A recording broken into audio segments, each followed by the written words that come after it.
BDE, l'effondrement. Effondrement, il en est question dans ce film. Des jeunes d'école de commerce retrouvent des anciens d'école de commerce dans une station de ski. La bataille des anciens et des modernes, version binge drinking, week-end d'intégration versus spring break. C'est difficile de trouver une comédie sympa qui plaira à toute la famille. Je vous confirme que c'est difficile. Les multiplateformes, multisujets, catch-up TV dissocient les familles devant l'écran. Chacun se fait son truc tout seul. Je lutte, mais j'ai l'impression que c'est peine perdue. Ce petit groupe de quadragénaires, Michael Young, Elena Noguera, Vincent Desagna, Lucien Jean-Baptiste, plutôt de bons acteurs, c'est fou quand on y pense, l'envahissement du jeunisme. Les acteurs qui ont 50 ans, voire 58 ans pour l'un d'eux, jouent des rôles de 40 ans, ceux qui en ont 30 jouent des rôles de 20 ans.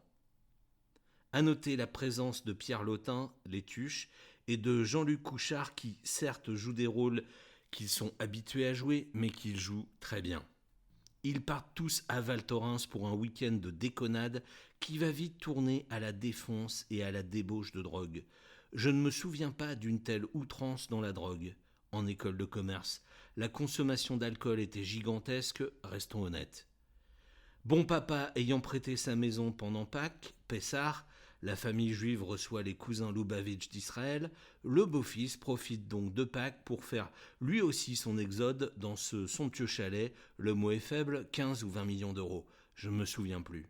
Un endroit paradisiaque, pauvre chalet, pauvre cave, pauvre décoration, pauvre pièce artistique de maître, tout ceci va prendre un tarif, vous l'aurez compris.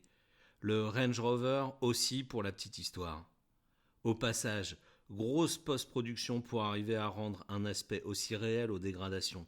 Je me suis bien posé la question et je doute que la production ait autorisé à ruiner un chalet de cette valeur.